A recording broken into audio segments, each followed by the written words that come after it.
बच्चों इलेक्ट्रोस्टैटिक का जो फर्स्ट लेसन है आपका इलेक्ट्रिक चार्ज, उसमें कूलम्स लॉ के बाद हमारा जो नेक्स्ट आर्टिकल है वो है Coulomb's law in vector form. Coulomb's law in vector form.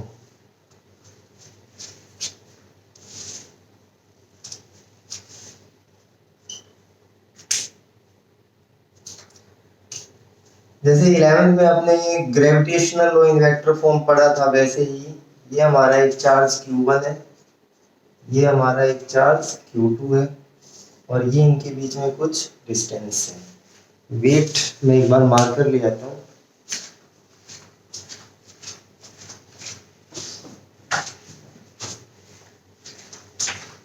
ठीक है, तो ये हमारा चार्ज Q2 है और ये हमारा चार्ज Q1 और ये हमारा चार्ज है Q2। मान लो ये दोनों चार्ज पॉजिटिव है।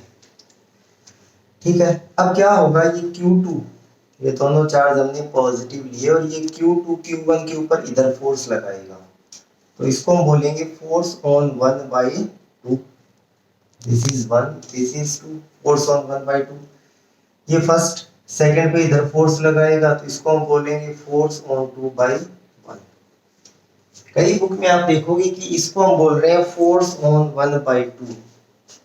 कई बुक में ऐसा भी हो सकता है कि इसको बोला जाए फोर्स ऑन 2/1। तो हम यहाँ लिख लेते हैं कि F12 को हमने बोला है फोर्स ऑन 1/2, F21 को हमने बोला है फोर्स ऑन 2/1।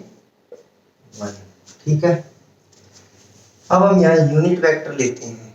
यूनिट वेक्टर का मतलब डायरेक्शन के लिए, जैसे ये वाला इसके ऊपर इधर फोर्स लगा रहा है तो इसको हम बोलेंगे टूवर्ड्स 1 फ्रॉम 2। ये जो फोर्स लग रहा है वो 1 की तरफ लग रहा है, कहां से, 2 से। तो इसको आप बोलोगे टूवर्ड्स 1 फ्रॉम 2, और ऐसे ही आप इसको ले लो टूवर्ड्स 2 फ्रॉम 1।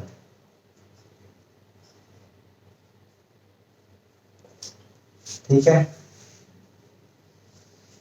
अब हम लेते हैं कूलम्स लॉ और हमें निकालना है F12। Force is a vector quantity, आपको पता है 1/4 pi epsilon Q1 Q2 by R square. तो ये तो अभी सिर्फ इतना पार्ट तो मैग्नीट्यूड है, इसमें मैग्नीट्यूड एंड डायरेक्शन दोनों है। तो अब हमें डायरेक्शन लेनी पड़ेगी, मतलब इसके ऊपर ये जो फोर्स है ये कहाँ लग रहा है, इधर लग रहा है। तो इसके लिए इधर के लिए हम क्या ले लेते हैं, यूनिट वेक्टर 1 से 2। ठीक है, ऐसे ही फोर्स ऑन 2/1 क्या आएगा, 1/4 pi epsilon Q1 Q2 by में आर स्क्वायर R2 से 1। ठीक है, इसको आप कंसीडर करो इक्वेशन 1 और इसको आप कंसीडर कर लो equation number 2। Now we no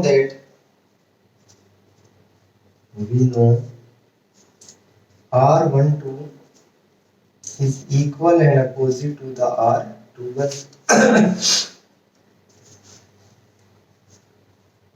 Put values of third in equation number 1। तो F12 इक्वल टू, देखो 1/4 pi epsilon Q1 Q2 by R square. R12 की जगह मैं क्या रख सकता हूँ, ये माइनस यहाँ ले लिया और यहाँ के लिए यहाँ लिया R21। ये जो आपको दिख रहा है ये कौन है, तो आंसर है 21 है। तो F12 इक्वल टू माइनस में F21। Newton third law, action and reaction. अगर ये वाला इसके ऊपर फोर्स लगाएगा इधर, तो ये वाला इसके ऊपर फोर्स लगाएगा इधर। तो force on one body is always equal and opposite to the force on the second body by 1। ठीक है, F12 is equal to minus F21। तो ये हमारा है कूलम्ब्स लॉ इन वेक्टर फॉर्म। इस फॉर्मूले को आप और क्या लिख सकते हो? तो इसको हम लिख सकते हैं 1/4 pi epsilon Q1 Q2 full vector R divide by में R स्क्वायर एंड R। तो ये हमारा क्या बन सकता है? 1/4 pi epsilon Q1 Q2 full vector divide by में R क्यूब। ऐसा भी लिख सकते हैं। ठीक है, अब जो हमारा नेक्स्ट आर्टिकल है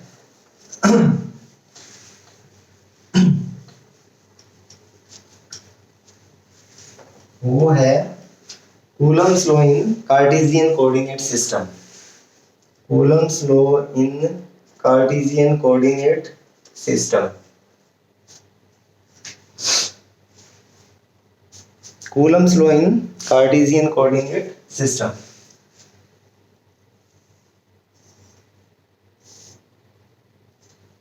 एक्स वाई जेड।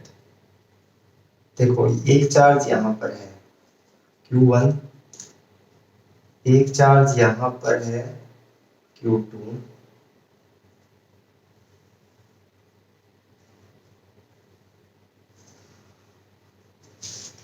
ये ओरिजिन है, इसका जो पोजीशन वेक्टर है R2 है, ये आपने 11th में पढ़ा हुआ है, इसका पोजीशन वेक्टर है R1। ठीक है, दोनों हमने पॉजिटिव कंसीडर कर लिए। ये फर्स्ट नंबर है और ये वाला सेकंड नंबर है। इनके बीच का ये जो डिस्टेंस है इसको आप बोलोगे वेक्टर R, और अगेन इसके ऊपर फोर्स लगेगा इधर, दैट इज F12। इसके ऊपर फोर्स लगेगा इधर, दैट इज F21। ठीक है, अब निकालते हैं हम F12। 1/4 pi epsilon Q1 Q2 by में R स्क्वायर। और अब थोड़ा ध्यान से देखिए कि यहाँ पे हमें क्या लेना है, यूनिट वेक्टर। तो इसको हम बना लेते हैं R12, सेम पीछे वाला। इसको मैं और क्या लिख सकता हूँ, 1/4 pi epsilon Q1 Q2 full vector, और डिवाइड बाय में ये क्या था R स्क्वायर, और यहाँ मैं इसको लिख सकता हूँ ऐसे भी। ठीक है,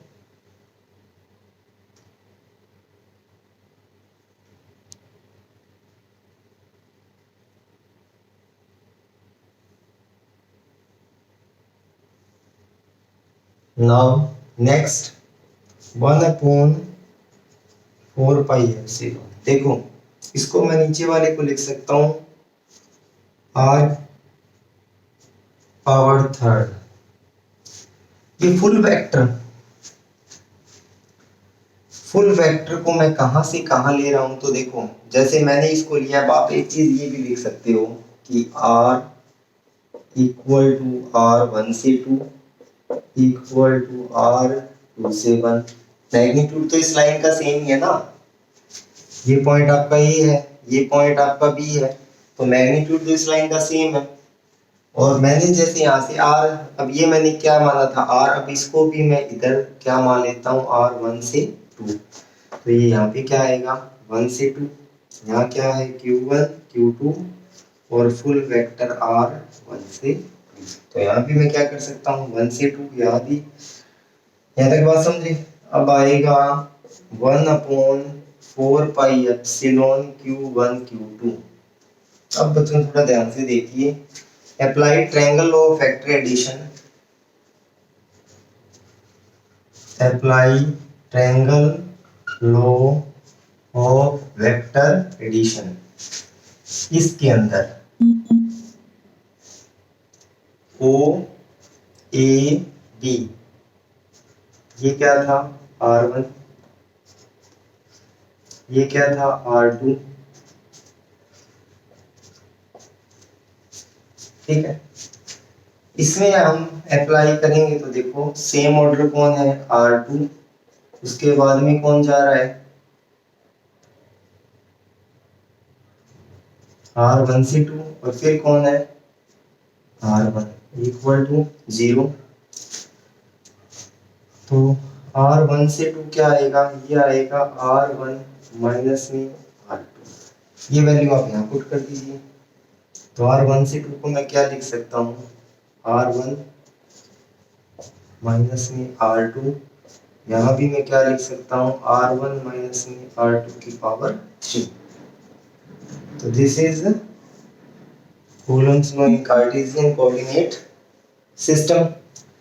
जब आप F21 निकालोगे तो क्या आएगा, तो देखो 1/4 pi epsilon Q1 Q2 R2 minus में R1 डिवाइड बाय में R2 माइनस में R1 की पावर 3।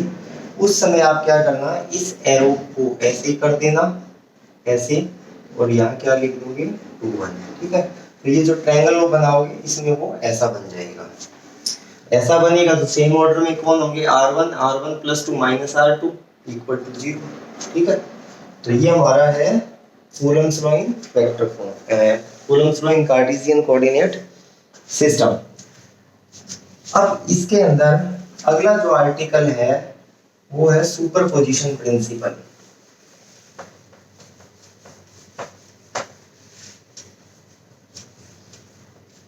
देखो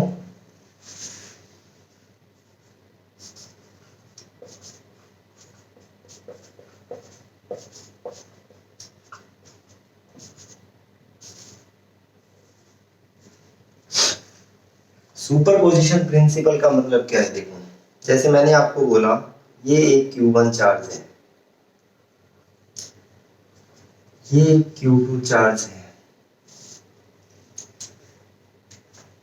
ये प्लस Q2 Q1 के ऊपर फोर्स लगा रहा है इधर कितना +10, ठीक है। अब आपने क्या किया, इसके बीच में एक चार्ज और रख दिया Q3, ठीक है। तो अब मेरा क्वेश्चन ये है कि Q3 जब नहीं था तो Q2 Q1 के ऊपर कितना फोर्स लगा रहा था 10। तो अब जब हम Q3 रख देंगे तो इस 10 पे कोई इफेक्ट होगा या नहीं होगा, तो आंसर है कोई फर्क नहीं पड़ेगा, क्योंकि जब ये Q3 नहीं था तो ये 10 लगा रहा था। अब Q3 रखने पर भी ये कितना इसके ऊपर लगाएगा, 10 ही लगाएगा। अब क्या होगा, ये भी इसके ऊपर लगाएगा कितना, मान लो 20।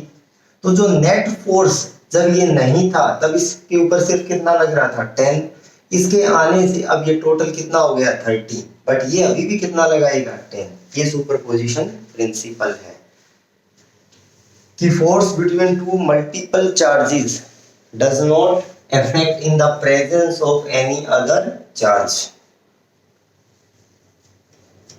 तो सुपरपोजिशन प्रिंसिपल आपका कार्टेशियन कोऑर्डिनेट सिस्टम में फिर है एक्स वाई, यहां पे एक चार्ज है Q1, यहां पे एक चार्ज है Q2, यहां पे एक चार्ज है Q0, यहां पे एक चार्ज है Q3। ओरिजिन, ये डिस्टेंस कितना है R3, ये डिस्टेंस कितना है R0, ये डिस्टेंस कितना है R2, और ये डिस्टेंस कितना है R1।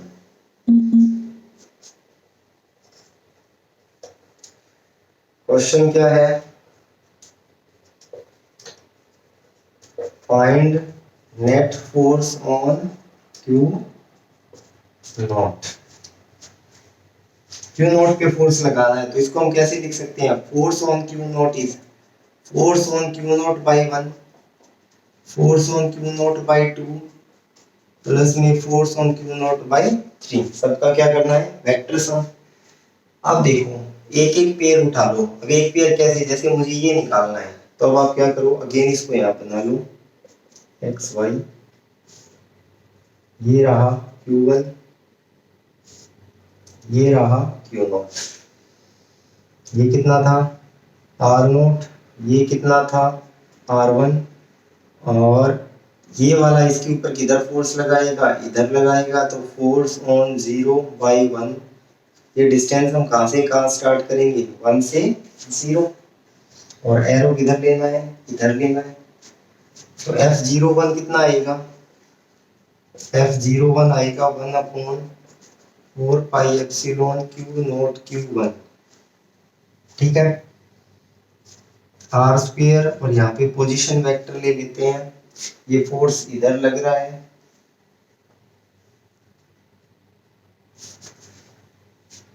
Towards 0 from 1। इसको मैं क्या लिख सकता हूँ, 1/4 pi epsilon Q0 Q1 full vector R, और ये फुल वेक्टर हमारा कहाँ से कहाँ है, 1 से 0, और नीचे हमारा क्या है आर स्क्वायर, और यहाँ क्या आ जाएगा आर। तो 1/4 पाई एप्सिलॉन Q0 Q1। अच्छा, इसको आपको पता है ऐसे लिख सकते हो, और यहाँ ऐसे लिख सकते हो। अब वही ट्रायंगल लो लगाओ, ट्रायंगल लो लगाओगे तो R1 प्लस में R10 माइनस में R0 इक्वल टू 0। इसका एरो इधर है, इसका एरो इधर है, तो R1 से 0 क्या आएगा, R0 माइनस में R1। तो इसको आप क्या लिख सकते हो, 1/4 pi epsilon Q0 Q1 R0 minus में R1 डिवाइड बाय में R0 माइनस में R1 की पावर 3। ये निकल गया। फिर इसको निकालोगे तो यहाँ क्या लेना है, यहाँ Q2 कर देना, फिर इसको निकालोगे, यहाँ क्या करना है Q3, और लास्ट में ऐड करना है। तो ऐड करोगे तो एक रिजल्ट बनेगा force on 0/all 1/4 pi epsilon Q0 Q1। यहाँ क्या आया था R0 माइनस में R1 डिवाइड बाय में R0 माइनस में R1 की power 3 Q0 Q2 R0 minus में R2 R0 माइनस में R2 की पावर 3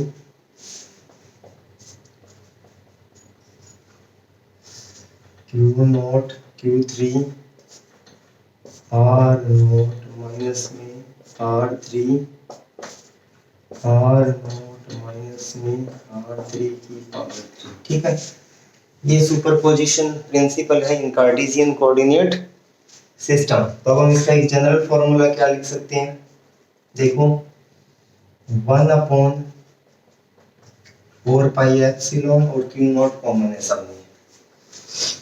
ठीक है, summation I equal to 1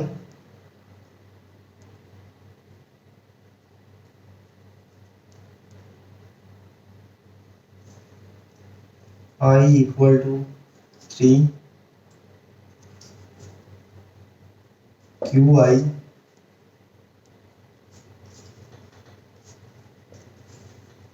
RI